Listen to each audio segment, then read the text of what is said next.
Thanks for watching. Don't forget to like, comment, share and subscribe to.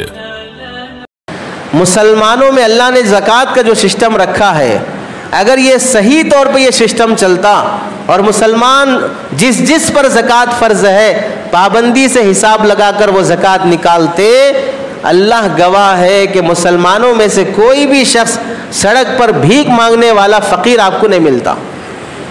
गरीब रहेंगे लेकिन भिखारी नहीं रहेंगे, भीख मांगने वाले नहीं रहेंगे। अगर मुसलमान अपनी अपनी ज़कात जितनी आ रही है पूरी पाबंदी से निकालता, लेकिन मुसलमान पाबंदी से ज़कात नहीं निकाल रहा है। इस वास्ते मुसलमानों के अंदर अल्लाह ने ज़कात जितना अजीम सिस्टम रखा है कि भाई इनके मालदार लोग कमाएं मेहनत का और फिर मुसलमानों को ही दें ज़कात, काफिरों को देना जायज़ नहीं है, मुसलमानों को ही दे।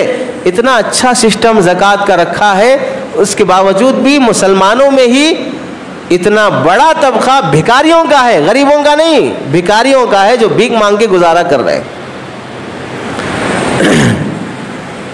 मदारिस को ज़कात देने के सिलसिले में अब यहाँ पर देखिए कि हमारे मुल्क का अगर हम सर्वे करते हैं ज़कात कितनी अदा की जाती है सालाना। मदारिस में आम तौर से जो रकम आती है ज़कात की, फ़ितरे की और चिरमे क़ुरबानी की, अतियात देने वालों को छोड़िए, मन्नतें मानने वालों को छोड़िए, बाप दादा के नाम पर मदरसा मस्जिद बनाने वालों को छोड़िए, उनका हिसाब नहीं करेंगे। ये तीन हिसाब हम करते हैं बस, ज़कात, फ़ितरा और चिरमे क़ुरबानी। उज़िया में क़ुरबानी जो करते हैं उसका चमड़ा जो दिया जाता है मदरसों को, अगर हम उसका जायज़ा लगाते हैं पूरे हिंदुस्तान में अगर 25 करोड़ मुसलमान हैं, उन 25 करोड़ मुसलमानों में से 3%, 15 करोड़ मुसलमानों पर मान लीजिए कि ज़कात फ़र्ज़ है, 15 करोड़ मुसलमानों पर ज़कात फ़र्ज़ है मान लीजिए। और कितनी ज़कात फ़र्ज़ है? कम अज़ कम मान लीजिए सिर्फ 2000 रुपये बस। कितनी? सिर्फ 2000 रुपये ज़कात। 15 करोड़ मुसलमानों पर अगर सिर्फ 2000 रुपये ज़कात फ़र्ज़ की जाएगी तो 15 करोड़ का 2000 रुपये होता है 6 अरब रुपये। कितने? 6 अरब रुपये। सिर्फ 2000 होती है ज़कात, लाख रुपए में से 2500 है, उसमें से 500 छोड़ रहे हैं हम। 1 लाख रुपए ही मान लीजिए, कितने मालदार नहीं है जिन पे के ऊपर ज़कात लाखों में वाजिब होती है।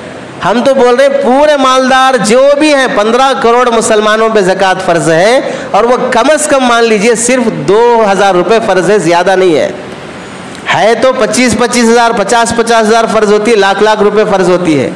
2000 रुपये मान लें तो 15 करोड़ मुसलमानों के 2000 रुपये होते हैं 6 अरब रुपये। और सदक़े फ़ितर देना है, सदक़े फ़ितर तो तकरीबन लोगों पर वाजिब होता है, बहुत ज़्यादा गरीब है तो उस पर सदक़े फ़ितर नहीं होता। अब हम मान लेते हैं कि भाई आधे मुसलमानों पे सदक़े फ़ितर वाजिब है, आधे पर नहीं है। हालांकि ऐसा नहीं है, 80% लोगों पे वाजिब होता है, आधे पर ही रखिए। और सदक़े फ़ितर आजकल कम से कम कितना चल रहा है? 80-90 रुपये चल रहा है, वो छोड़ दिए, सिर्फ 50 रुपये रखिए बस। है नहीं 50 रुपये, लेकिन उतना ही रखिए, 50 रुपये रखिए। 50% मुसलमानों पर यानी 12.5 करोड़ मुसलमानों पर सदक़े फ़ितर 50 रुपये फ़र्ज़ करेंगे तो उसका होता है 5 अरब रुपये। 5 अरब रुपये, 6 अरब और 5 अरब कितने हो गए? 11 अरब रुपये। और उसके बाद हो गया चिरमे क़ुरबानी, क़ुरबानी का जो चमड़ा है उसमें भी मान लीजिए आधे मुसलमानों पे क़ुरबानी वाजिब है और उस क़ुरबानी का चमड़ा 100 रुपये है बस। क़ुरबानी का चमड़ा सिर्फ 100 रुपये है और 12.5 करोड़ मुसलमानों के 100 रुपये जमा करेंगे तो वो भी होते हैं 5 अरब रुपये। तो कितने हो गए? 17 अरब रुपये हो गए, 16 अरब रुपये हो गए। और पूरे हिंदुस्तान के मदारिस का आप पूरे साल भर का ख़र्चा जमा कर ले, मैं दावे से कह सकता हूँ कि 10 से 12 अरब रुपये से ज़्यादा नहीं हो सकता। दारुल उलूम देवबंद से लेकर छोटे से छोटे मदरसे तक का भी ख़र्चा साल भर का पूरे हिंदुस्तान के मदारिस का 10 से 12 अरब रुपये से ज़्यादा नहीं हो सकता। और 5-6 अरब रुपये ज़कात के बचे हुए रहते हैं। ये भी कब है ये हिसाब? सिर्फ 2,000 रुपये फ़र्ज़ किए हैं, 10-10 हज़ार 50-50 हज़ार रुपये फ़र्ज़ नहीं किए। सदक़े फ़ितर 50 रुपये रखे, 100 रुपये भी नहीं रखे, तो भी मदारिस का निज़ाम आराम से चल सकता है। तो हमें किसी बाहर से फंडिंग लेने की ज़रूरत नहीं रहेगी अगर मुसलमान हिंदुस्तान का अपनी ज़कात पूरी सिर्फ 2-2 हज़ार भी निकालेगा। लेकिन मसला क्या है कि हम ज़कात में ऐसा समझते हैं कि हमारी जान चली जा रही है।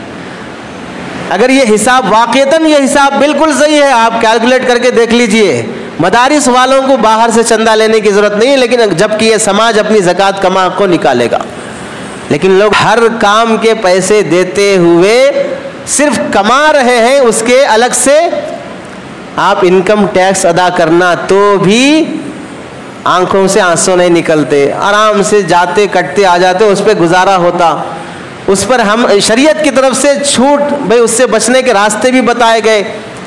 माहाना इनकम टैक्स 30-30 हज़ार देने वाले मुसलमान साल में एक मरतबा लाख रुपए में से 2,500 रुपये, और वो भी देने के बाद सवाब मिलेगा। इनकम टैक्स में लाखों रुपए चले जाओ, एक पैसे का सवाब नहीं मिलेगा, याद रख लीजिए।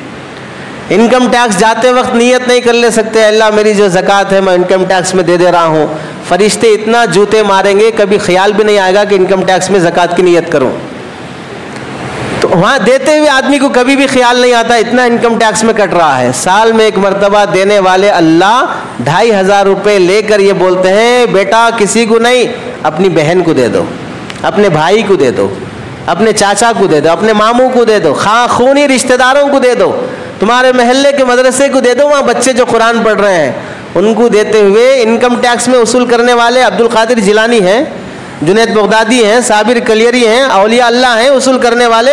और वसूल करने के बाद वो पूरा जितना वो जहाँ खर्च होना चाहिए, सड़कें बनाना, रिफाई काम करना, हॉस्पिटल बनाना, फलां करना, सब उसी में हो रहा है इनकम टैक्स वसूल करके। वहाँ देने तैयार, ज़कात में देने तैयार नहीं मुसलमान।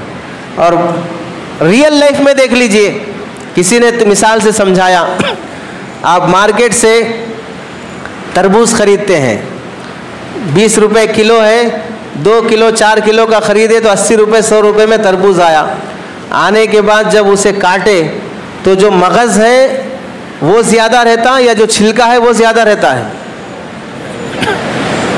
100 रुपये में आप सिर्फ मगज़ ख़रीदे या छिलका भी ख़रीदे? छिलका भी ख़रीदे हैं। तो कभी किसी शरीफ इंसान के दिमाग में ये ख्याल आना चाहिए, 100 रुपये डाल के तरबूज ख़रीदा, काटने के बाद सिर्फ छिलका खा रहा हूँ, सिर्फ मगज़ खा रहा हूँ, छिलका फेंक रहा नहीं, आज छिलके के साथ खाऊँगा, अपना पैसा वेस्ट होने नहीं दूँगा। चिकन ख़रीदते हैं जाकर, वो ज़िंदा मुर्गी ख़रीदते हैं, वो साफ़ सफाई करने के बाद 2 किलो की मुर्गी 1 किलो हो जाती है, 1.25 किलो हो जाती है। तो अब अफसोस हुआ, नहीं वो पूरे कचरा भी दीजिए, मैं उसे तल कर भून कर खाऊँगा, क्योंकि पैसा उसका भी लगाया हूँ। केला है, आदमी मार्केट से ख़रीदता है, छिलके की भी पैसे देता है, लेकिन छिलका फेंक देता है। अब सोचा नहीं आइंदा से छिलका नहीं फेंकूँगा, पहले छिलका खाऊँगा, उसके बाद मूड रहा तो मगज़ खाऊँगा, ऐसा दिमाग में आता है। अपनी ज़रूरियात ज़िंदगी में हम जो वेस्टेज है उसे निकालते हुए हमें अफसोस नहीं होता है। और ये वेस्टेज हर बार निकालते हैं, एक बार नहीं। मसलन समझिए कि आप हर महीना पाबंदी से तरबूज लाते, मौज लाते, तो हर बार छिलका निकाल के फेंकते। ऐसा नहीं कि भाई एक बार साल में एक बार छिलका निकालेंगे, बाकी 12-11 महीने छिलके के साथ खाएंगे, ऐसा नहीं है। शरीयत ये कहती है भाई 11 महीने तुम खुद लूट के खा लो अपना जो भी खा रहे हो, 12वें महीने में जो वेस्टेज है तुम्हारा 2,500 रुपये वो निकाल के फेंक दो। तो अब यहाँ आपको आदमी को लगता है कि भाई 2,500 रुपये कैसे निकाल सकते, तो फिर ये छिलके भी खा लो। पहले ज़माने में जो दूध देने वाली भैंस रहते थे उनको तरबूज के छिलके सब खिलाते थे।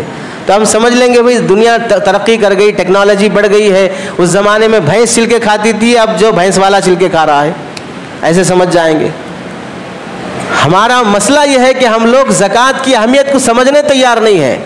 इन मदारिस से बेहतर मसरफ़ कोई नहीं हो सकता है ज़कात अदा करने के लिए। अभी तक आपने मुफ्ती अहमदुल्लाह ऑफिशियल चैनल को सब्सक्राइब नहीं किया है तो सब्सक्राइब कर लें और बेल आइकन को प्रेस कर दें ताकि हमारे हर न्यू वीडियो की नोटिफिकेशन आपको जल्द से जल्द मिल जाए। जज़ाकल्लाह।